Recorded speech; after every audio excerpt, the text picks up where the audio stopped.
dhiphachuu ture. Hedduu yeroo achi dalgaa irratti laaltanuu wanti waan hunda nama dhiphisu nyaatee waan garaadhaan qabne nyaata mana yaalaa namni hundinuu beeka. Warroota koominiitii warroota beeku yeroo irra dhaqanii achi gaanii ittiin wal lola akka nama ergasii beeku akka waan obboleessa kootee harka duwwaatti irrattuu jedheetiin itti kaa'aa ture. Wanti immoo dhaquudhaaf jarjaraa ture waan hundarraa. Dura bu'ee sii galee jechuudha akka wal jaallattan akka wal fuutan gatii sii galee fi yeroo namni dhaqee harka duwwaa deemee gaafate maaliif harka duwwaatti irratti jettee balaa buusaa turte jechuudha silum. Ifama immoo gidduu jiraani qoosaa keessa buusuu kanaafani. Haala mana yaalaa biyya kanaa waan hin beeku. Biyya keessatti nyaanni mana yaalaa keessaa namaaf hin nyaatamu. Nyaata soogidda hin qabnetu dhufa awwaama garaagaraa. Nama kanaaf immoo waan dhiigni baay'inaan irraa ba'eef silaa kan barbaachisu qallaba ture sii galee. Akkasumatti osoo dhibbadhuun gaafa carraa argadhutti dhaqee akka nasiibaa ta'ee gaafa carraa argadhee dhaquyyuu nyaata hin geesse nyaanne ruuzii kana ta'e jedhanii taa'anii nu eegan dawwalee dhalli anziim jedheetuma dhaqee sa'aatii darbaan dhaqee bakka tuyyuu haalli nu mijatu ture bilbilli isaallee hojjetu ture yeroo sanatti ijoolleen naa gosa illee dooruma jarri musliimaan dooraa furu qofa abbaan natti mee doora 8 naan jedhee baay'ee tokko zooraa turre yeroo naqutti irbaata nyaateera. Kanuma maqaa gaafa sana gaafa jalqabaa akkasumatti ilaalee taa'atuma bulleechumaan ganama gali'an bira. Obsee ijoolleen yeroo sana si argan keessaan naa barreessaa jiru kan dawwalamaa jiraan tokko miutii kanaaf akka badha kun akkuma targaartu bilbilamaa jira. Waan ta'e gaafuma dhattu sana isiin ija isaa keessa laalaa turte mubee. Ija isaa keessa waa tokko nyaata illee kanatti qabdee ijuma isaatu laaltu fa'aa itti garagalchite nyaata fuutee dhatte kajalu fa'aa jira gaaffiini. Ija isa keessa laalaa turte kajalu jira. Bareeda onni akkasii kuni. Hayyeega gara gaaffii keenya itti aanutti immoo dabarfanna. Obsee dhattee argite galatoom ulfaadhu gara laafummaadhumaan obboleessa kee kana gaafa obboleessa kee gaafasii hadha jaarsa kee ilaaluu dhattee kuma lama tokkotti erga dhattee ilaalteen booda immoo bilbila wal jijjiirtanii gaafa sana sobni jiru immoo dhugaadhuma dubbatama. Situ bilbila kee naa kenni mubee jedhee immoo isatu naa kenni jedhee waluma gargaaruudhaaf gaafa sana waluma deeggaruudhaaf haa ta'u bilbila kee naa kenni mubee itti fudhattee baate immoo mubeetu bilbila kee naa kenni obboleettii kootiin jedhee bilbila fudhatte. Gaafa sana bilbilli isaa zeeniin achi keessatti hojjetu beektaa Nuraddiin naa kenninaan fudhadhee dhaqee dawwalee nasiibuma irra bu'e maleeyyuu bilbila ijoollee an koomantii jalatti ijoollee achi dhaqanii viidiyoo waraaban erga bilbilli isaa didee ijoollee achi dhaqanii viidiyoo waraaban koomantii jalatti barreesse kottuu dhageessi jedhaa ture. La bilbila dabarsuuf bilbila dabarsuuf koo dabarsuuf isa naannoo koo gaagala. Asitti nakarara bus naanuma ofattu malee waan biraamti. Gaaf sana nama wayitiin dhageessi jechaa turte ishiin namicha sanaan asii deemaatti dawwalaa turte. Bakka kana akka itti himuudhaaf bakka hin jiru kana akka itti himuudhaaf nama baay'eetti dawwalaa turte. Namichi suni ofii silaa isiidhaa waliin dhufuuf bakka kan koo waan beeku jennaan isiin lakkoofsa kan ka'uun qabdu ture. Achumaan nama biraarraa eeganti fudhattee bilbila kiyyaa naa dawwalte eegaluustanii lakkoofsicha sanaan naa dawwaltee turte. Anis kana booda dhuma isaa maal akka ta'e qabatee dhumatti dhufe. Leshi dhatte.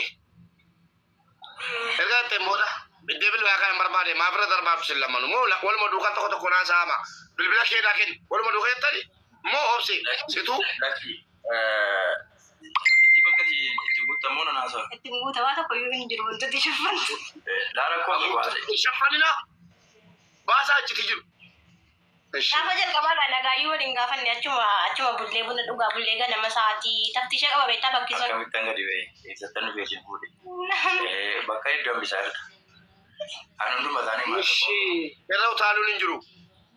Irra utaalamaadha. Irra utaaluun hin jiru. Namni kuma birii dhibbijaa taap godhi koppiliink sheer godhi. Hayyee. Dubbatti inni beera gandawwalee fi isumatuyyuu Arabiyyaadhaan dhufe beektaa karanchi isa Arabiyyaarra taa'ee narri taa'ee gidan okay. Narri fadde nagaayyuun gaafanneen yaani nama akkan itti gaaru miti baay'ee tokko sabrii qaba gulchariidhaan ganni dhufe jechumaan ol gallee durbaata yeroon dheessu nyaanne iyyuu jarri dhiisneefuma akkasumatti ta'a bullee gaafa sanaa. Waa tokko horayyuu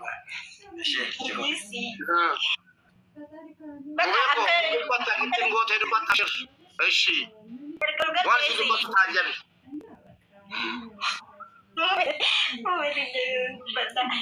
Haaluma isaatu yang gadi obsa qaba beektaa sadii qaba nama dhugsataan fakkaatu dhugaa dubbii as taragadaa ture halkan sana jechuudha.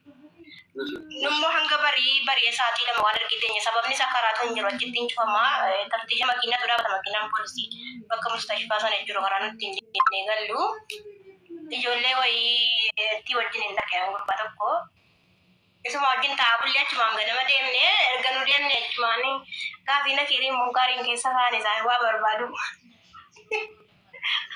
Waasi gaafatee nama wajjin dhaqe sanatu shakkamee ati maalii waan ergee kana abbaa sana gaggaafatame gaan quban qabuyyuu. eshi gurbaasi geessa sanatiyyuu ati maal siiti jedhamu eegale jechuudha. Boodan dhaqee erga dubbiin ijumarraa walakee jammaree ishee dubban mubee jala naasa'in seerri sin eeyyamu ati ishiitti akka naannabuuf turte achitti na gaafatte jaalala achitti na gaafatte narraa qabamtee deemuu didee jechuuf turte amma ichitiin xaaxeera bakka uummata irratti nama 4,700 irratti ishii obsee hin qoratee ni gurbaasii geesse sana maal siiti ati eessatti sii beekta.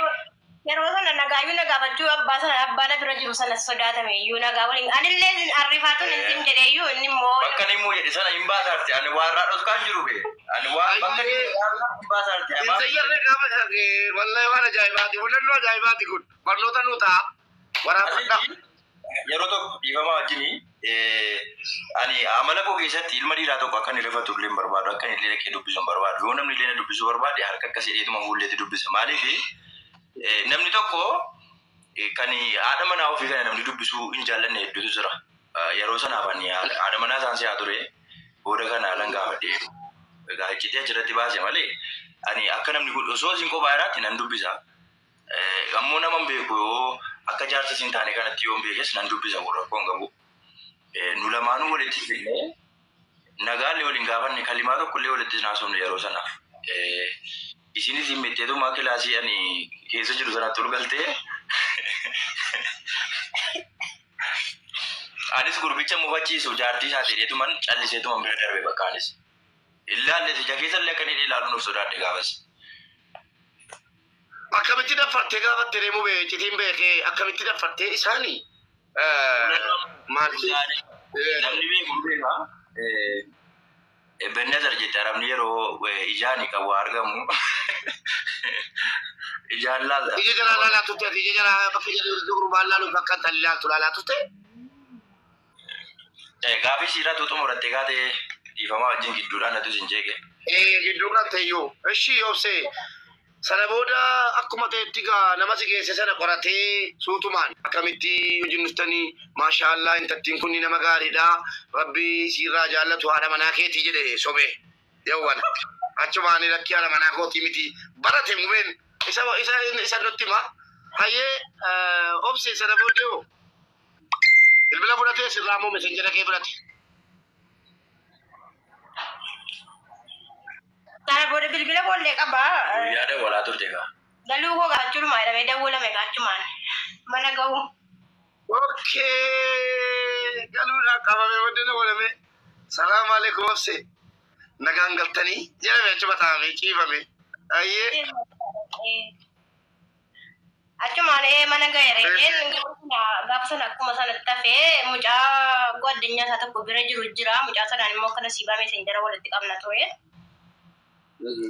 Achumaan maal rakkataa mana yaalaa keessatti maa inni wanta hanqatee dheen gaafadhe yaanni namni utuun ka'ee isa gaafadhee gadeera ta'ee sin himatu waan ta'eef rakkoo isaa. Achumaan isa gaafannaan waan akkasii hanqataa jedheennaan rakkaash jedhee waan sana guutee waan guutamuu qabu deebi'ee dhaqee guyyaa lammataa. Guyyaa 3 maaf waan akkasii boodee natti fakkaata. Thank you. Galatooma meemuu beetti gidduudhaan deebina. Xumurara waan asi gaafadhuun qaba ganaa numne numusi seenaan keessan akkasitti numu Mimi ijoolleen ijoollee mana madaamii kooti isin kan madaamiin olii gadi oofaa waan arge waraabbattee fiiddee deemaarti. Yoona kaameraa irra kaattee faadeemti waddee dhaggeeffachuudha. Mubeeko wanni isin ta'e makkamii bakki sirraa yoo jiraate sirreessi yoo hin jiraanne immoo achumatti hangaaffii si gaafadha siree sana irratti jechuudha. Sheer godhaa. Koppiliink sheer. Jalqaba irratti akkuma nama siin jedhe mucaa waliin waan dhuftee fi ani jaarsaaf jaartii siyaara isaan lamaan qofatu wajjin dhufe. Achi keessatti yeroo laalu jarjarina kana siin qabdu. Ani jaartuma isaa seetan mucaadhaan jira miti akkuma hiriyaa yookaan immoo ilmi dhiiraa tokko gaafa rakkii wal bira taa'ee jedhu gaafa wal bareedee walitti adeemu warra keetii ishiin kun maashaallah jedhee wal gaafachuun dhiisu. Kazaa namni sun yookaan immoo dhugaa jirtu sitti muudhaa fi ishiin kun warra koo miti. Laki mucichuma gaafanna jenneeti kan wajjin nan waan jedhu waan akkasii wayisi kan sitti himamu kana keessa wal qoranne achi booda si baay'een jabeessine yeroo sanaa fi. Okay, dhaabadhu. Yeroo qorannaatti galtu kana mucaan adda dhufte akka nama ergasii beekutti. Onnee si kana onnee gara laafummaa siiti moo bareedina siiti moo dhaaba siiti moo ilaalcha siin akkatti nama laaltu sana moo maayinni keessaa akkati qorattu godhee jaartii namaa boleettii keetii jaartii keetii inni si geesse kuni maayinni keessaa isobin immoo sitti bareedde haasaasi sitti tolee isa si kaddamte sanatiyyuu kuftee si jala kaatti sanatti si mararee moo maayinni dubbadhuun dubbatta miidiyaadha. Yeroo sana gidimaanis hin jabaanne haasaanis hin jabaanne yeroo sana ijumaani. Ani dhugaa rabbi shufachiisaa achuma ciisee waan rifachiifteen naanuma yaa rabbi sabirii naa kennee amma akkanatti qabadhee manniiti. Namni madaaruma dhukkubee shaara garuu.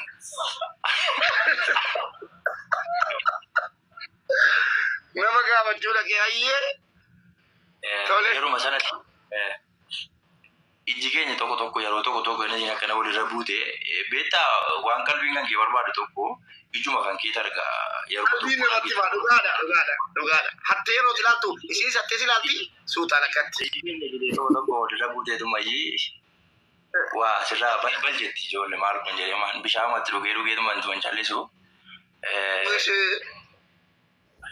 Isiiti maqaan silaalti miti isiiti sirra keessa teessi miti ijuma si fayyis qaxxita. Isini bakka baay'ee tokko naa jinqamti beektaa akkuma namni tokko namaaf jinqamu baay'ee tokko naa jinqamti. Bakka isan illee socho'u kan akkasittiin socho'u hin minaamin jetti haa yaani qalbiitti ishee godhaan jira barri isaan jira irratti galme isaan jira akkana eeguman yeroo tokkoof nanniise iddoo bakki illee nama biraallee qoratte yaani rakkina kiyya kana rakkadhee baasee dubbachuullee nan kaafadha ture nayyeellaa maaliif hunda baaseen dubbadhu. Nayyeellaa ture gin isii rakkina kiyya kana duddubbaa illee na gaafatti. Baroo siraa kamitti siraa waa keessaa fi jirtu namni itti dhiyaattanu dhabbeedhaatii dawwalte wama tokko keessaa fi minaamin jetti namni sun na gaafata akkasiin jedhaa jirti jetti minaamin waan jedhu wayi nufa na birasi. Thank you. Why got